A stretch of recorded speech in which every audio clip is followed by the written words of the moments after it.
নমস্কাৰ, মই কল্পনা বৈশ্য। আজি মই এটা ব্ৰেডৰ মিঠা ৰেচিপি বনাম। এইটো ৰসমলাই নিচিনাই লাগে। এইটো সহজ বহুত আৰু কম বস্তুতে হয়। এইটো মই আজি লক্ষ্মী পূজাৰ কাৰণে বনাই দেখুৱাম। আমাৰ ইণ্ডিয়াত আজি লক্ষ্মী পূজা আৰু আপোনালোকে বনাই খাব। মোৰ ভিডিঅ'টো প্ৰথমৰ পৰা শেষলৈ চাই থাকিব। মই এতিয়া বনাম ৰেচিপিটো। মই ৰেচিপিটোৰ কাৰণে আধা লিটাৰ গাখীৰ লৈছোঁ আৰু গৰম হ'ব দিছোঁ। অলপ বইল কৰিম। এইটো অলপ ফেট থকা গাখীৰ হ'লে ভাল হয়। আপোনালোকৰ ঘৰত যি গাখীৰ ইউজ কৰে কৰিব পাৰে সেইটোৰে। যদি বহুত পনীয়া হয় অলপ বেছিকৈ উতলাব লাগিব। মই প্ৰথমৰ পৰা দেখুৱাই যাম, ভিডিঅ'টো চাই থাকিব। এতিয়া গাখীৰখিনি মই এটা বেলেগ চৌকাত এইফালে থৈ দিলোঁ, উতলি থাকিব। আৰু ব্ৰেডটোৰ কাৰণে মই ইয়াতে এখন পেন ললোঁ। ইয়াতে মই ব্ৰেডটো ফ্ৰাই কৰিম। তাৰপিছত কেনেকৈ কি কৰিম মই দেখুৱাই যাম। বস্তুটো এইটো চাই থাকিব আপোনালোকে। ইয়াতে মই ঘি দিলোঁ। ঘি দি এইটো মই হিটাৰটো অন কৰি দিলোঁ। মই ঘিত ফ্ৰাই কৰিম ব্ৰেডখিনি। যেতিয়া মানে গৰম হয় ব্ৰেডটো দিব পৰা হয় তেতিয়া মই দি দিম। আৰু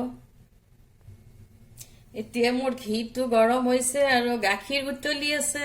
এতিয়া মই গাখীৰত দুটামান বস্তু দিম।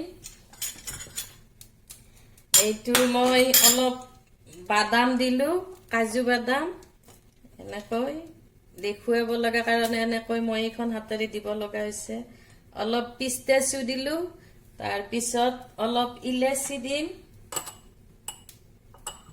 আৰু মই মিঠাটো পিছত দিম। মই আজি চুগাৰ ফ্ৰী বনাম।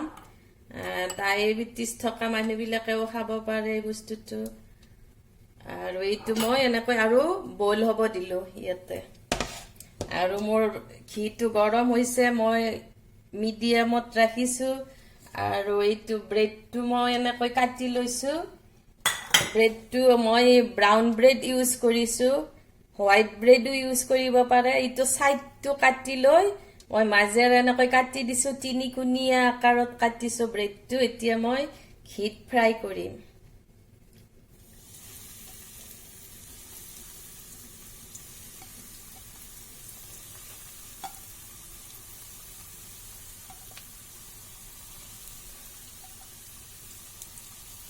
এইখিনি মই ঘিত ফ্ৰাই কৰিম।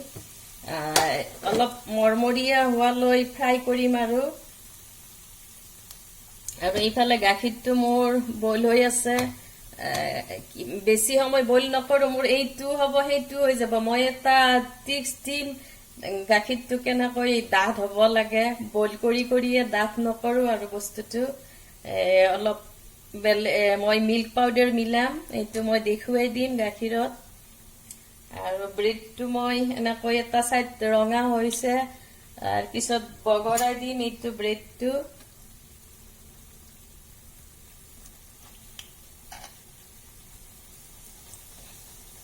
তৎক্ষণতে হয় ৰেচিপিটো। আপোনালোকে লক্ষ্মী পূজাত কৰি খাব, সোনকালে হয়। ব্ৰেডটো দোকানত পায়। যদি একেবাৰে ঘি নাপায় আৰু উপায় নাই, তেতিয়া মানে ৰিফাইন তেলতো ভাজিব পাৰে। আৰু যদি ঘি থাকে ঘিৰ স্মেলটো ভাল হয়। আৰু যদি নাই, উপায় নাই, ৰিফাইন তেলত ভাজিব পাৰে। এতিয়া মোৰ ব্ৰেডটো হ'বই। মই ইয়াৰ পৰা কাঢ়ি ল'ম ব্ৰেডটো।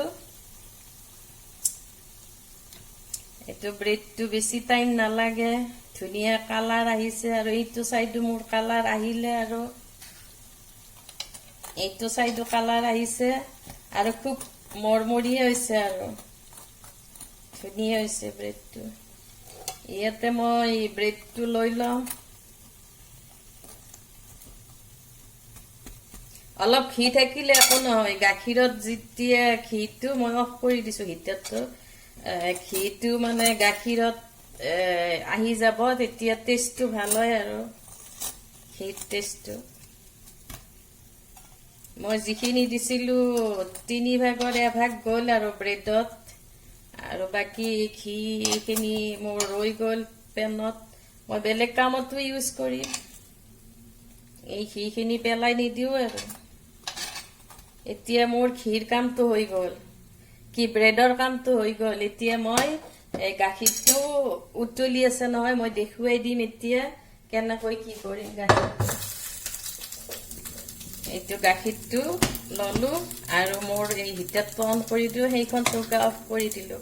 এতিয়া কম তাপ দি মই কেনেকৈ গাখীৰটো সোনকালে মানে ডাঠ হ'ব সেইটো দেখুৱাই দিছোঁ। আমাৰ অসমত আপোনালোকে পায় পাউডাৰ গাখীৰৰ 10 টকাৰ, মই 1 টিস্পুন দিলোঁ সৰু চামুচেৰে।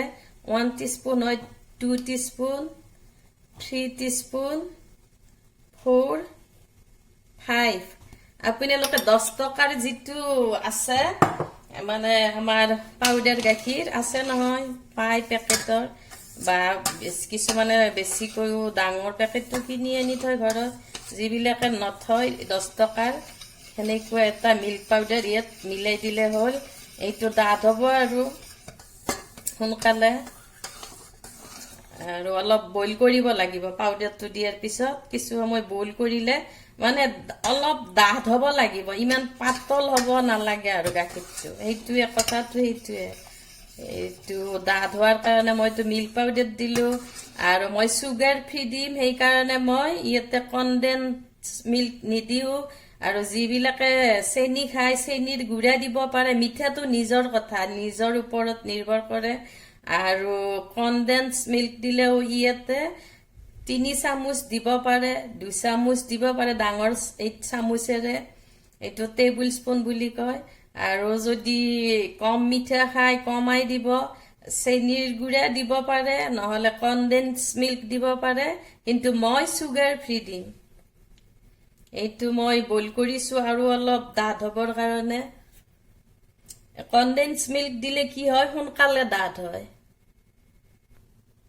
এতিয়া মোৰ গাখীৰটো হ'ল, বহুত ডাঠ হৈছে গাখীৰটো।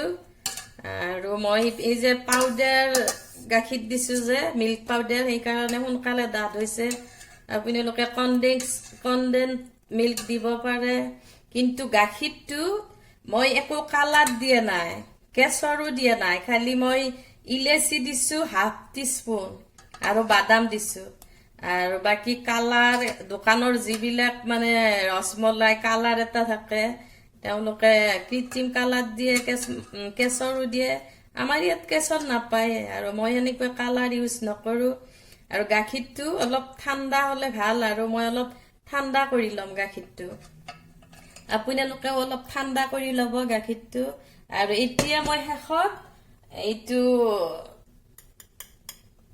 এইটো আমাৰ চুগাৰ ফ্ৰী দিছোঁ, মই বটলত যে পায় চুগাৰ ফ্ৰী, এইটো দিছোঁ। এইটো মই 1 টিস্পুন আৰু 1/2 টিস্পুন দিছোঁ। আমি মিঠা বেছি নাখাওঁ, মিঠাটো নিজৰ কথা। আৰু কনডেন্স মিল্ক দিলেতো এইটো মিঠাটো তাৰ পৰাই আহে, তেতিয়া একো মিঠা দিব নালাগে। চেনিৰ গুড়া দিলে চেনিৰ গুড়া দিব পাৰে।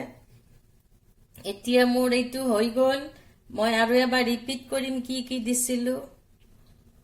গাখীৰটো মোৰ ঠাণ্ডা হ'ল, ব্ৰেডটোতো ফ্ৰাই কৰি থৈছোঁ, মই এতিয়া দেখুৱাম।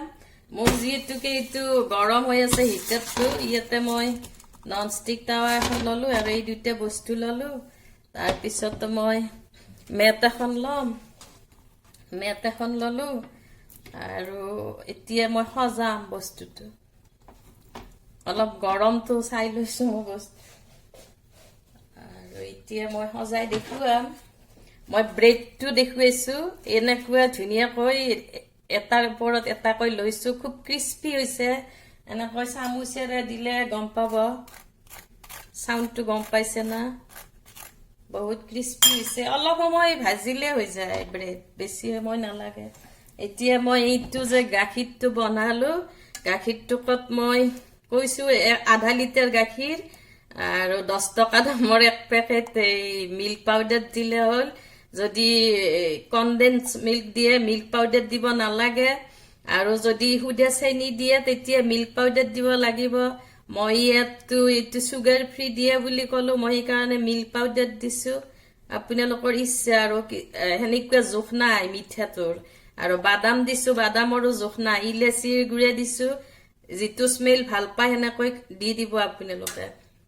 এতিয়া মই ইয়াত দি গ'লোঁ গাখীৰৰ হেৰিটো লিকুইডটো দি গ'লো ওপৰত আৰু মানে বেছি ঠাণ্ডা হ'লে খাই ভাল লাগে এইটো আৰু বহুত সময় ব্ৰেডখন তিয়াই থব নালাগে গাখীৰটো ঠাণ্ডা কৰি ল'ব কিন্তু ব্ৰেডৰ ওপৰত বহুত সময় থৈ নিদিব ব্ৰেডখন একদম জিকি পেলাই হেৰি হ'ব এইটো মানে একদম লেৰেলি যাব এইকাৰণে গাখীৰটো মানে সময়ত ঢালি দিব খোৱাৰ আগ মুহূৰ্তত বা আলহীক দিয়াৰ আগ মুহূৰ্তত এইটো ঢালি দিব মোৰ আধা লিটাৰ গাখীৰত ইমানখিনি ব্ৰেড আৰু এনেকুৱাকৈ হৈ গ'ল আৰু বাদামটো আপোনালোকৰ যদি নাই নিদিলেও চলিব এনেকুৱা কথা নাই আৰু এইটো মোৰ ৰেচিপিটো হৈ গ'ল ধুনীয়াকৈ এতিয়া মই অলপ গাৰ্নিচিং কৰি দিম মই অলপ বাদাম থৈ দিছিলোঁ ইয়াতে গাৰ্নিচিং কৰি দিম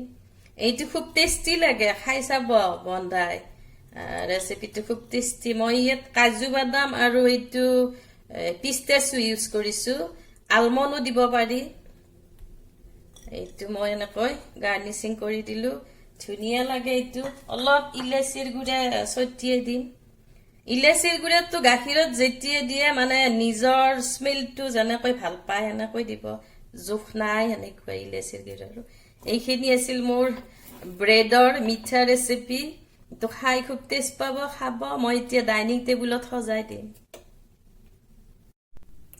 মই এতিয়া ৰেচিপিটো ডাইনিং টেবুলত সজাই দিছোঁ এইখিনি দেখুৱালোঁ আৰু বন্ধাই খাব ৰেচিপিটো এইটো ব্ৰেডৰ মিঠা ৰেচিপি বুলিয়ে কৈছোঁ মই ৰসমলাইৰ নিচিনা লাগিব আৰু মোৰ ভিডিঅ'টো গোটেই চাব প্ৰথমৰ পৰা শেষলৈ তেতিয়া ৰেচিপিটো গম পাব আৰু খাই কেনেকুৱা পাই মোক জনাব ভাল পালে লাইক কৰিব শ্বেয়াৰ কৰিব আৰু কমেণ্টছত কিবা সুধিব লগা থাকিলে সুধিব আৰু নতুনবিলাকে ছাবস্ক্ৰাইব কৰিব মোৰ নতুনকৈ দিয়া ভিডিঅ' পাই থাকিব ছাবস্ক্ৰাইবৰ ওচৰৰ বেল বটনটো এবাৰ লাৰি দিব আৰু মোৰ ৰেচিপিটো এইখিনিয়ে মই বন্ধাই কৈ গৈছোঁ